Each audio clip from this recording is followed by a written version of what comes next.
سلیمان بن ابی مسلم نے بیان کیا، ان سے طاؤس نے اور انہوں نے ابن عباس رضی اللہ عنہ سے سنا کہ رسول اللہ صلی اللہ علیہ وسلم جب رات میں تہجد کے لیے کھڑے ہوتے تو یہ دعا پڑھتے، جس کا ترجمہ یہ ہے: اے میرے اللہ، ہر طرح کی تعریف تیرے ہی لیے زیبا ہے۔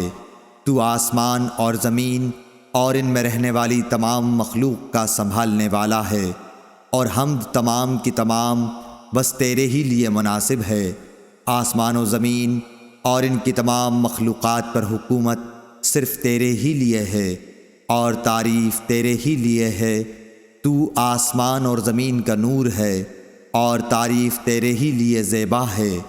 تو سچا ہے، تیرا وعدہ سچا، تیری ملاقات سچی، تیرا فرمان سچا ہے۔ جنت سچ ہے، دوزخ سچ ہے، انبیاء سچے ہیں، محمد صلی اللہ علیہ وسلم سچے ہیں، اور قیامت کا ہونا سچ ہے۔ اے میرے اللہ، میں تیرا ہی فرما بردار ہوں اور تجھی پر ایمان رکھتا ہوں، تجھی پر بھروسہ ہے، تیری ہی طرف رجوع کرتا ہوں، تیرے ہی عطا کیے ہوئے دلائل کے ذریعے بحث کرتا ہوں اور تجھی کو حکم بناتا ہوں۔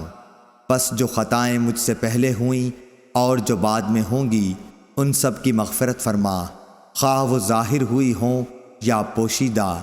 آگے کرنے والا اور پیچھے رکھنے والا تو ہی ہے، معبود صرف تو ہی ہے، یا یہ کہا کہ تیرے سوا کوئی معبود نہیں۔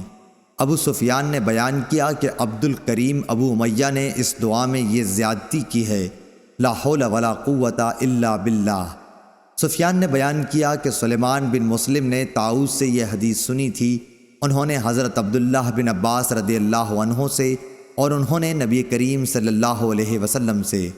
صحیح بخاری حدیث نمبر 1120۔